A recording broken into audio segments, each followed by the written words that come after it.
Assalamualaikum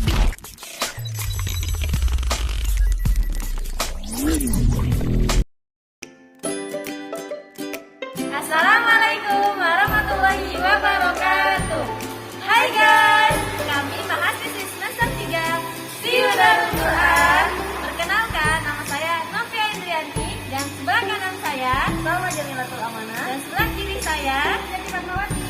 Kami akan menjelaskan tafsir ayat ahkam surat Al-Baqarah ayat 101 sampai 103. Stay tune guys. Kosakata penting. 1. Nabaza, mencampakkan atau menghempaskan. 2. Wara'a zuhurihim, ke belakang punggungnya. 3. Ka'annahum la ya'lamun, seolah-olah mereka tidak mengetahuinya. Wattaba'u, dan mereka mengikuti. Tatslu, bermakna talat. Maksudnya, kata tersebut adalah fi'il mudhari untuk perkara yang sedang dilakukan. Dengan kata lain, menceritakan kejadian yang telah lampau. Asyayatin, jin kafir yang menentang. Ala mulki Sulaiman, pada masa kekuasaan Nabi Sulaiman, yaitu dengan menghilangkan kata tambahannya. As-sihru, segala sesuatu yang dilakukan dengan cara lembut dan mendetail. Fitnatun, berarti ujian dan cobaan. Biiznillah, keinginan atau kehendak Allah. Lamanishtarahu, menggantikan apa yang dibaca setan dengan kitabullah. Kholakin, mempunyai makna bagian, pangkat atau pengaruh. Syarau, menjual diri mereka dengan perkara itu. Makna global.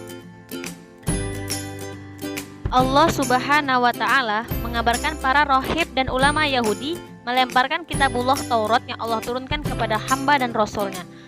Hal tersebut persis seperti cucu-cucu mereka, yaitu kaum Yahudi yang juga melempar kitab Allah, Al-Quran, yang diturunkan kepada nabinya Muhammad SAW.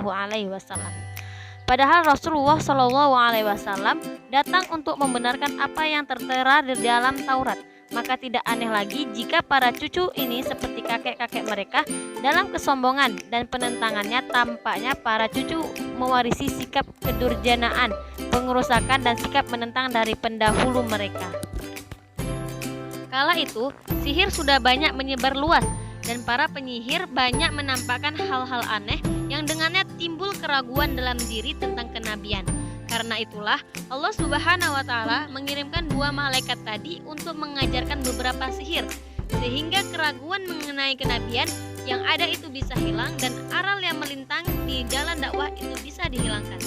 Dengan kondisi 2 malaikat yang seperti ini, keduanya pun selalu memperingatkan orang-orang perihal mempelajari dan mempergunakannya untuk suatu hal yang menyakiti dan menimbulkan bahaya. Ketika kedua malaikat ini mengajarkan sihir, keduanya berkata, "Sungguh ini merupakan ujian dan cobaan dari Allah, maka janganlah kalian menjadi kufur dengan mempelajarinya. Bertakwalah kepada Allah dan jangan menggunakannya untuk membahayakan orang lain.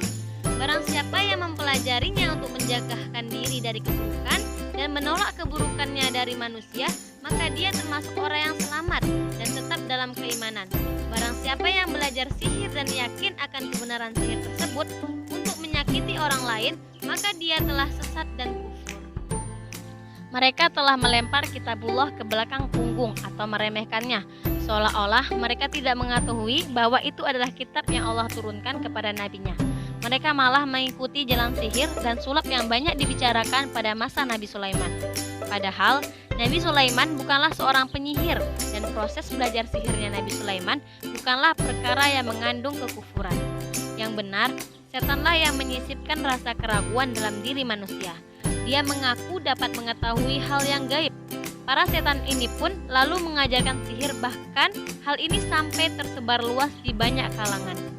Para pembesar Yahudi pun belajar sihir dan sulap sebagaimana mereka mengikuti petuah 2 orang yang soleh, yaitu 2 orang malaikat, Harut dan Marut, yang ada di Babylon.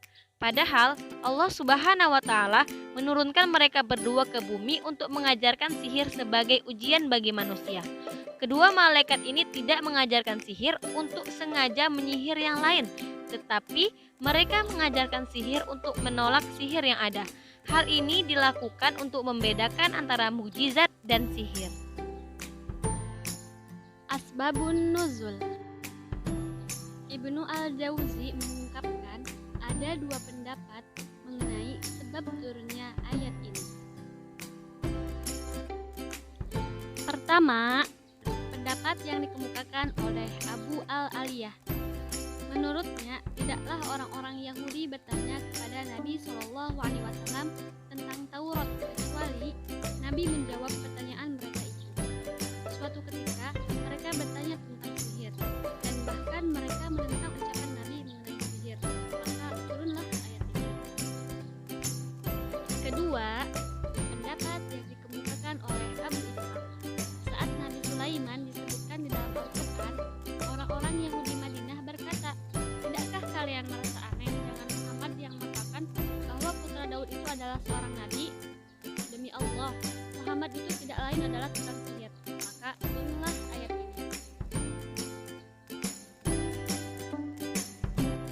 Kandungan hukum.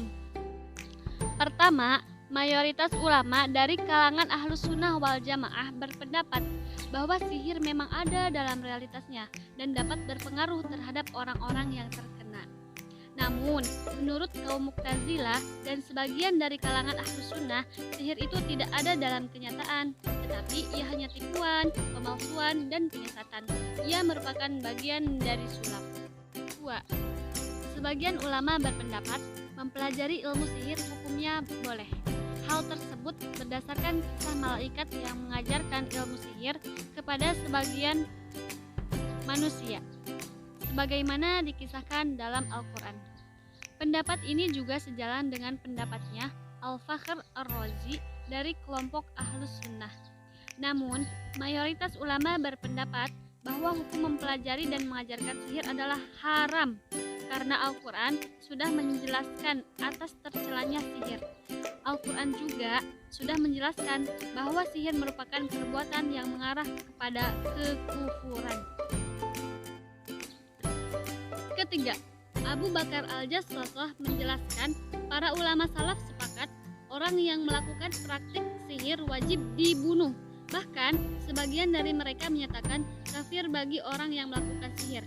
Hal tersebut berdasarkan sabda Rasulullah SAW yang artinya, barang siapa mendatangi kahin atau dukun, arraf dan tukang sihir, kemudian mempercayai apa yang dikatakan, maka ia telah kufur atas apa yang diturunkan kepada Muhammad. Sementara, para pakar fikih masa sekarang berbeda pendapat terkait dengan boleh tidaknya membunuh orang yang melakukan sihir. Abu Hanifah berpendapat orang yang mempraktekkan sihir itu kafir, sehingga ia boleh dibunuh dan tidak perlu disuruh bertaubat terlebih dahulu. Tidak ada beda baik yang mempraktikkan sihir itu berasal dari ahli kitab atau seorang muslim. Imam Syafi'i berpendapat tukang sihir itu kafir dan tidak boleh dibunuh kecuali kalau ia sengaja membunuh dengan sihirnya. Imam Malik berpendapat harus dibunuh kalau ia seorang muslim dan dianggap kafir. Sementara jika ia dari kalangan ahli kitab, ia tidak boleh dibunuh.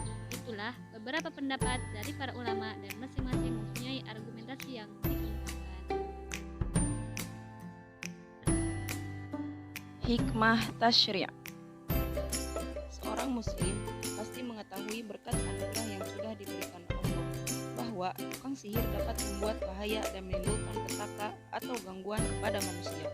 Bahkan, tukang sihir juga dapat memisahkan hubungan seorang istri dengan suaminya. Akan tetapi, meskipun demikian, semuanya tidak akan terlaksana kecuali atas izin Allah Subhanahu wa Ta'ala. Jika sihir dipandang kufur dan keluar dari syariat Islam, maka seorang nabi dan rasul tidak dapat dikatakan sebagai tukang sihir atau ia telah memutuskan sesuatu dengan sihir karena melakukan sesuatu yang luar biasa. Sebab antara mukjizat dan sihir jelas berbeda. Karena itulah Al-Quran datang membersihkan tuduhan yang diarahkan kepada Nabi Sulaiman sebagai tukang sihir atau seorang hakim yang memutuskan perkara dengan menggunakan sihir. Tatkala Bani Israil menuduh Nabi Sulaiman dengan tuduhan yang dusta dan ucapan yang batil, yang justru menunjukkan kebodohan mereka dan kesesatan mereka yang keluar dari jalan yang lurus dan jauh dari jalan kebenaran, maka mereka sebenarnya tidak mengenal Allah dan tidak mengetahui kewajiban untuk beriman kepada rasul-rasul dan segala hal yang mustahil. Sebab para rasul tidak akan pernah meminta pertolongan kepada setan. Yang benar, semua izin ditundukkan oleh Allah agar mengabdi kepada Nabi Sulaiman dengan kehendaknya, bukan dengan cara sihir. Nah, inilah syariat Allah yang membentukkan para rasulnya. Syariat tersebut berfungsi sebagai penyajian dan pengagungan terhadap Allah dari segala bentuk penyekutuan Allah Subhanahu wa Ta'ala, khususnya dalam hal kemahakuasaannya untuk memberikan sesuatu efek. Lain dari itu, syariat tersebut juga berfungsi membersihkan tuduhan bahwa para rasulnya telah jauh dari jalan yang lurus. Terakhir, syariat tersebut juga berfungsi sebagai penjelasan terkait apa yang harus diyakini oleh seorang muslim. Kesimpulan, sihir merupakan sesuatu yang real dan berdampak pada orang yang terkena. Yang dengan sihir itu, seorang suami bisa sampai menceraikan istrinya. Allah yang Maha Agung menguji hambanya dengan ujian yang Dia kehendaki. Barang siapa menukar sihir dengan kitabullah, yakni memiliki sihir dan meninggalkan kitab Allah, maka di akhirat kelak ia tidak akan mendapat rahmat Allah. Balasan dan pahala dari Allah hanya didapat jika disertai dengan iman dan keikhlasan dalam beramal. Oke, sekian dari kami. Mohon maaf bila ada kesalahan. Jangan lupa like, comment, and subscribe. Wassalamualaikum warahmatullahi wabarakatuh. Bye-bye.